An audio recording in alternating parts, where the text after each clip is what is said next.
Você sabe projetar, mas não sabe vender, e isso pode sim estar impedindo o teu escritório de crescer. Você pode ser um excelente arquiteto, entregar vários projetos maravilhosos, ter clientes super satisfeitos, mas se o teu escritório ele depende apenas de indicação, fica esperando ali as oportunidades aparecerem sozinhas, o crescimento dele sempre vai ficar nas mãos do acaso, do destino. E a maioria dos arquitetos, né, quando a gente está ali na faculdade, a gente aprende a parte técnica, que é projetar, que é detalhar, acompanhar a obra. Mas quando a gente vai para o mercado de trabalho, cria o nosso próprio escritório, a gente não aprende a como procurar os clientes, conduzir uma conversa comercial, e isso pode ser algo bem desafiador. Porque muita gente acha que vender é insistir, convencer que aquela pessoa precisa do teu trabalho. Vender é bem diferente disso. É realmente a gente criar oportunidades, entender o cliente e mostrar com clareza como o seu escritório pode ajudá-lo. E na maioria dos arquitetos, a principal fonte de clientes são as indicações. E a indicação é uma ótima fonte de clientes, ela não é algo ruim, mas ela pode ser um problema quando ela começa a ser a única fonte. Então, quando o escritório, por exemplo, ele depende apenas dessas indicações. Por quê? Porque pode ser que essas indicações aconteçam e pode ser que não. Então, a gente fica muito sem previsibilidade. A gente não consegue controlar se esse cliente vai chegar ou não. Por isso que a gente precisa construir outras formas de gerar oportunidade. A gente precisa entender o que a gente está fazendo para gerar realmente essas outras oportunidades de clientes. Então, fazer com que mais pessoas conheçam o nosso trabalho. E eu sei que às vezes a gente acha essa parte muito chata, a gente não gosta muito de fazer isso porque a gente, como arquiteto, gosta de projetar, de criar.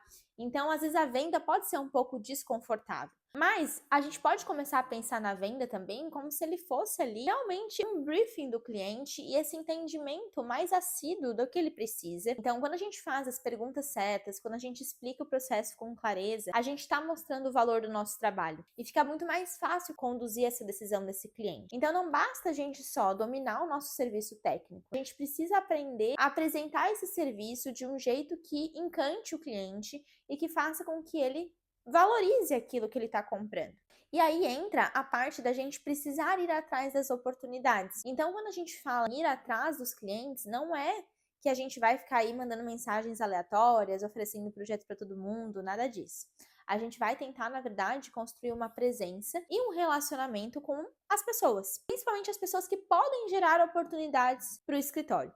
E existem alguns caminhos para isso. Então, a gente pode, por exemplo, retomar algum contato com antigos clientes, pedir umas indicações de maneira mais intencional. Então, estruturar um plano de indicações dentro do escritório, criar um relacionamento com outros profissionais do nosso meio, então como corretores, construtores, engenheiros, esses profissionais complementares, participar de eventos que o público do escritório esteja presente, então o cliente ideal, procurar empresas que possam, né, precisar do teu serviço, mostrar como você pensa, como você trabalha também nas redes sociais, isso também é uma forma de gerar essa demanda, e manter contato com as pessoas que já tiveram interesse em algum momento ou que tu acredita que vão ter interesse em algum momento, né? O cliente, ele pode até não precisar do arquiteto hoje, né? Mas quando ele precisar, é importante que o seu nome esteja na cabeça dele. E é isso que vai acontecer se o seu escritório construir um relacionamento antes mesmo dessa oportunidade aparecer.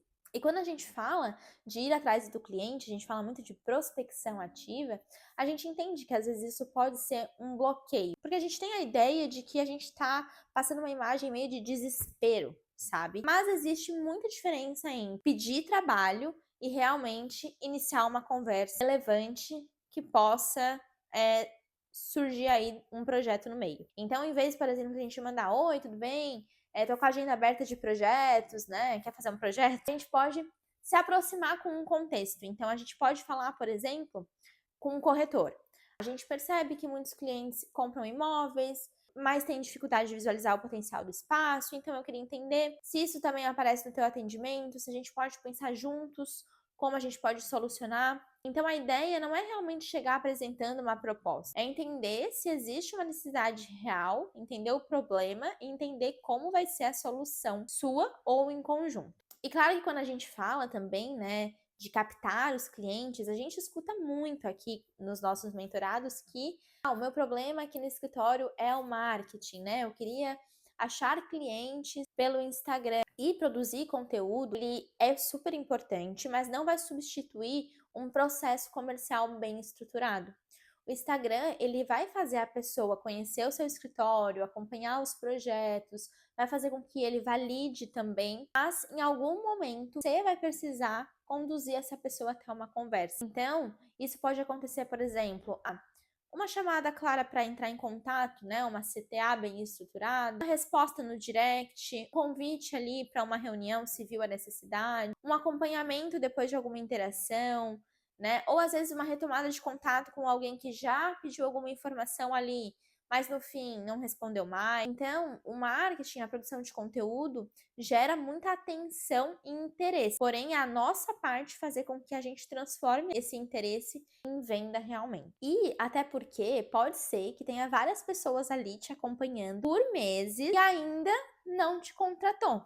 Né? Então, às vezes, tem aquelas pessoas que estão ali namorando o nosso perfil, namorando os nossos projetos. Então, quando você dá esse primeiro passo também, você abre essa conexão com essa pessoa. E por isso que é tão importante a gente também registrar e acompanhar os contatos. Porque como a gente vai conversar com muita gente, nem sempre a gente vai lembrar de todo mundo. E é super normal. É importante, depois de ter uma conversa com alguém, a gente anotar o nome da pessoa, anotar o que ela procura, quando que ela pretende começar, como que é a prioridade dela, se tem alguma coisa ali que está impedindo a decisão, se não for o momento agora, quando que faz sentido, né, retomar esse contato. É importante que tenha esse acompanhamento para que a gente realmente não deixe oportunidades serem simplesmente esquecidas, né? Não basta só a gente criar a oportunidade, mas a gente precisa acompanhar. E aí quando a pessoa realmente ela aceita ali conversar, enfim, a gente sempre fala, né? A partir do momento que a pessoa aceita conversar com você, o nosso erro às vezes é a gente ser afobado demais e querer apresentar logo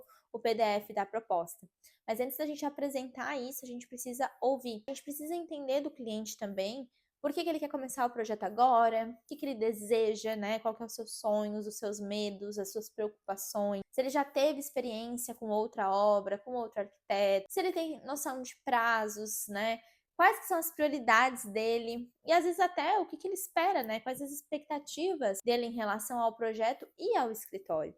Porque quando a gente faz essa conversa inicial, esse diagnóstico que a gente chama, a gente começa a entender o problema real. Então a gente mostra ali para o cliente que ele não está ali só participando de uma apresentação genérica, né?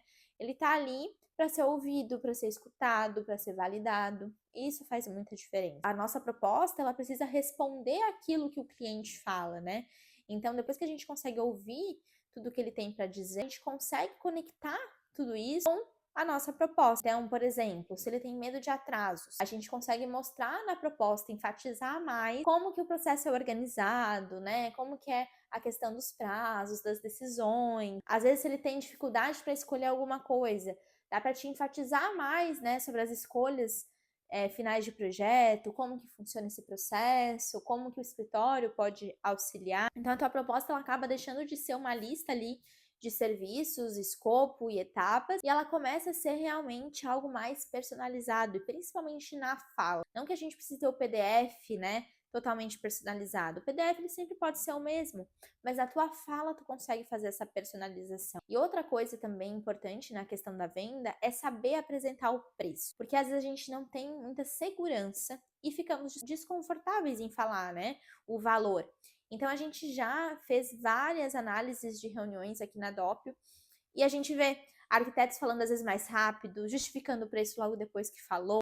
Às vezes nem o cliente nem falou nada e o arquiteto já deu um desconto. Então, antes da gente apresentar, né, esse valor, a gente vai ter explicado tudo que está envolvido na proposta e a gente vai realmente entender se ele tem alguma objeção em cima daquilo, alguma dúvida desse processo. E depois que a gente apresenta o preço, quando a gente fala o valor, é falar sempre com segurança e também dar espaço da pessoa reagir. A gente gosta bastante do silêncio, né?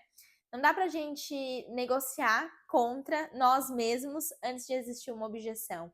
Então é preciso que a gente entenda também o que o cliente está pensando sobre aquilo, né? Sobre aquele valor. E claro que a venda ela nunca termina quando finaliza a reunião ou quando daqui a pouco a proposta é enviada, né? por WhatsApp. A gente precisa combinar os compromissos com esse cliente, né? A gente precisa realmente combinar uma próxima etapa, próximo contato, para que a gente faça o acompanhamento desse cliente e entenda também se ele é um cliente que tem chances de fechar ou daqui a pouco não. E isso realmente não é pressionar esse cliente, mas é mostrar também que vocês estão ali numa negociação, que o seu escritório é sério, é rígido com prazos, e também é evitar que essa decisão ela vai ficar aí perdida, que daqui a pouco a gente esquece desse cliente, não chama mais, enfim. A verdade é que a venda ela não deve acontecer apenas quando a gente está sem projeto. Então, tudo isso que eu falei, ele entra dentro de uma rotina comercial. Então, é importante que toda semana a gente olhe para propostas em aberto, retome o contato com clientes ativos, entre em contato com novos possíveis parceiros, né?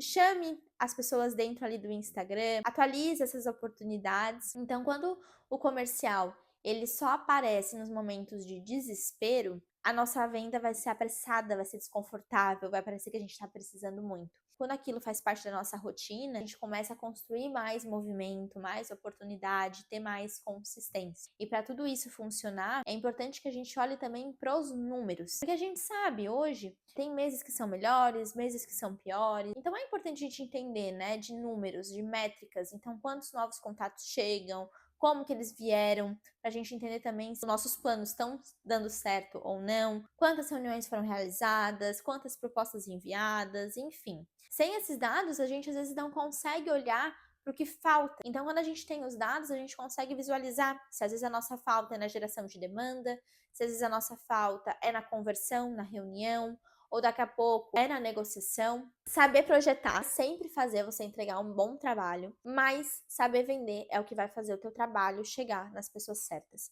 Então você não precisa virar aqui um vendedor insistente, a gente nem quer isso, mas você precisa parar de esperar que os clientes apareçam sozinhos. Você precisa parar de esperar que caiam do céu e precisa começar realmente a conduzir essa criação de oportunidade, porque o crescimento do teu escritório, ele não vai poder depender só da qualidade do projeto, ele vai precisar depender sim de uma rotina comercial clara, porque você não fique aí sentado esperando seus clientes. E se você sabe que você tem uma boa entrega, um trabalho bom, um projeto bom, mas nessa parte tá travado, né? Sente que tem dificuldade para transformar essas conversas que você tem em contratos, a gente pode muito te ajudar nesse processo. Então, conversa com a gente, manda aqui suas dúvidas, que a gente está super aberto a conversar com você e a tirar todas as dúvidas que vocês tiverem sobre esse assunto.